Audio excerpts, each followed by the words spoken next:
आज हम बात करेंगे भारत के सबसे नक्सल प्रभावित क्षेत्र बस्तर के उन 5 खौफनाक हमलों की जिन्होंने न सिर्फ छत्तीसगढ़ को बल्कि पूरे देश को हिलाकर रख दिया। ये वो हमले हैं जिन्होंने सुरक्षा बलों, आम नागरिकों और यहाँ तक कि राजनीतिक नेताओं को भी अपना निशाना बनाया। क्या है इन हमलों की कहानी? क्यों बस्तर आज भी नक्सलवाद का गढ़ बना हुआ है? आइए इस खतरनाक इतिहास को समझते हैं। अगर आपको ये वीडियो अच्छा लगे तो इसे लाइक करें, चैनल को सब्सक्राइब करें और बेल आइकॉन दबाना ना भूलें। चलिए शुरू करते हैं। बस्तर छत्तीसगढ़ का वो इलाका जो अपनी प्राकृतिक सुंदरता के साथ साथ नक्सलवाद के लिए भी जाना जाता है। घने जंगल, पहाड़ियां और दूर दराज के गांव इस क्षेत्र को नक्सलियों के लिए एक सुनिश्चित ठिकाना बनाते हैं। लेकिन नक्सलवाद क्या है? ये एक सशस्त्र विद्रोह है जो 1960 के दशक में शुरू हुआ और जिसका मकसद कथित तौर पर सामाजिक आर्थिक असमानता को खत्म करना था। लेकिन समय के साथ ही ये हिंसा और आतंक का पर्याय बन गया। बस्तर के 7 जिले सुकमा, दंतेवाड़ा, बीजापुर, नारायणपुर, कांकेर, बस्तर और कोंडागांव नक्सलियों का गढ़ है।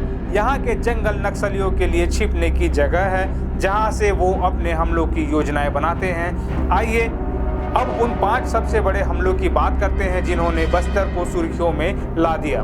पहला हमला ताड़मेटला हमला 6 अप्रैल 2010 सुबह के करीब 6 बजे दंतेवाड़ा जिले के ताड़मेटला में एक ऐसा हमला हुआ जो भारत के इतिहास में नक्सलियों का सबसे बड़ा हमला माना जाता है। सीआरपीएफ और राज्य पुलिस का एक संयुक्त दल करीब 150 जवान सड़क खोलने के अभियान पर निकला था।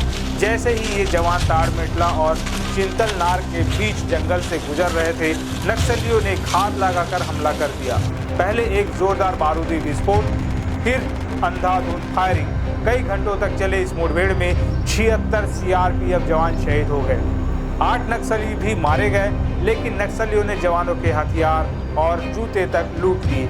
इस हमले ने न सिर्फ सुरक्षा बलों की रणनीति पर सवाल उठाए बल्कि ये भी दिखाया कि नक्सली कितनी बारीकी से अपनी योजनाएं बनाते हैं। इस घटना के बाद पूरे देश में शोक की लहर दौड़ गई थी। दूसरा हमला झीरम घाटी हमला 25 मई 2013 सुकमा जिले की झीरम घाटी। ये वो दिन था जब नक्सलियों ने न सिर्फ सुरक्षा बलों को बल्कि राजनीतिक नेताओं को भी अपना निशाना बनाया। कांग्रेस पार्टी की परिवर्तन यात्रा का काफिला जब झीरम घाटी से गुजर रहा था तभी सैकड़ों नक्सलियों ने घात लगाकर हमला कर दिया। इस हमले में छत्तीसगढ़ कांग्रेस के शीर्ष नेतृत्व को निशाना बनाया गया। पूर्व केंद्रीय मंत्री विद्याचरण शुक्ल, प्रदेश अध्यक्ष नंद कुमार पटेल और बस्तर टाइगर के नाम से मशहूर महेंद्र कर्मा समेत 30 लोग मारे गए।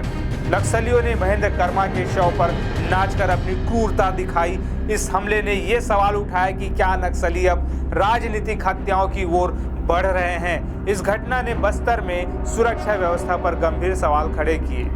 तीसरा हमला रानी बोतली हमला मार्च 2007 बीजापुर जिले की रानी बोतली पुलिस पोस्ट।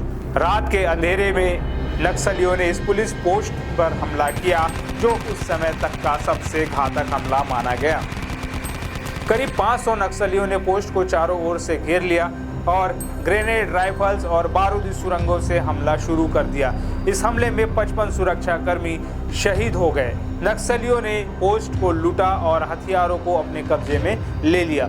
इस हमले ने यह दिखाया कि नक्सली न सिर्फ जंगलों में बल्कि सुरक्षा बलों के ठिकानों पर भी हमला करने में सक्षम है। इस घटना के बाद बस्तर में सुरक्षा बलों की तैनाती बढ़ाई गई, लेकिन नक्सलियों के हौसले कम नहीं हुए। चौथा हमला बीजापुर हमला 3 अप्रैल 2021 बीजापुर और सुकमा की सीमा पर तेरम जंगल। नक्सलियों ने एक बार फिर सुरक्षा बलों पर बड़ा हमला किया।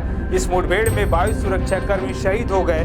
नक्सलियों ने करीब 400 की संख्या में सुरक्षा बलों को घेर लिया और कई घंटों तक मशीन गनों और बारूदी विस्फोटों से हमला किया। इस घटना ने ये सवाल उठाया कि इतने बड़े पैमाने पर ऑपरेशन के बावजूद नक्सली इतनी बड़ी तादाद में कैसे एकत्र हो गए। इस हमले ने बस्तर में नक्सलवाद के खिलाफ चल रही लड़ाई की जटिलता को दर्शाया। पांचवा दंतेवाड़ा हमला 26 अप्रैल 2023 दंतेवाड़ा जिले के अरनपुर। नक्सलियों ने एक बार फिर अपनी क्रूरता दिखाई। जिला रिजर्व गार्ड यानी DRG के 10 जवान और एक ड्राइवर इस हमले में शहीद हो गए। नक्सलियों ने 50 किलो विस्फोटक से भरे एक IED ब्लास्ट के जरिए जवानों की गाड़ी को उड़ा दिया। इस धमाके की गूंज आसपास के इलाकों में भी सुनाई दी। इस हमले ने ये सवाल उठाया कि इतने बड़े पैमाने पर विस्फोटक नक्सलियों तक कैसे पहुंच रहे हैं। इस घटना के बाद सरकार ने नक्सलियों के खिलाफ और सख्त कार्रवाई की बात कही, लेकिन बस्तर में शांति अभी भी बाकी है। ये थे बस्तर में नक्सलियों के 5 सबसे बड़े हमले, लेकिन सवाल ये है कि आखिर बस्तर में नक्सलवाद क्यों खत्म नहीं हो रहा। घने जंगल, स्थानीय लोगों का डर और नक्सलियों की रणनीति इस समस्या को जटिल बनाती है। हाल के वर्षों में सरकार ने कई कदम उठाए हैं। 2024 में बस्तर में 237 नक्सली मारे गए, 792 ने आत्मसमर्पण किया और 31 नए सुरक्षा कैंप स्थापित किए गए, लेकिन इसके बावजूद नक्सली हमले रुक नहीं रहे। विशेषज्ञों का मानना है कि सिर्फ सैन्य कार्रवाई काफी नहीं है। बस्तर के गांव में शिक्षा, स्वास्थ्य और रोजगार की सुविधाएं बढ़ानी होगी। स्थानीय लोगों का भरोसा जितना होगा तभी नक्सलवाद की जड़ों को खत्म किया जा सकता है। ये थी बस्तर में नक्सलियों के 5 सबसे बड़े हमलों की कहानी। ये हमले हमें याद दिलाते हैं कि शांति और विकास की राह आसान नहीं है। आपका इस बारे में क्या विचार है? क्या बस्तर में नक्सलवाद को खत्म किया जा सकता है? अपनी राय कमेंट बॉक्स में ज़रूर बताएं। अगर आपको ये वीडियो पसंद आया तो इसे लाइक करें, अपने दोस्तों के साथ शेयर करें और हमारे चैनल को सब्सक्राइब करें। अगले वीडियो में फिर मिलते हैं, तब तक के लिए नमस्कार।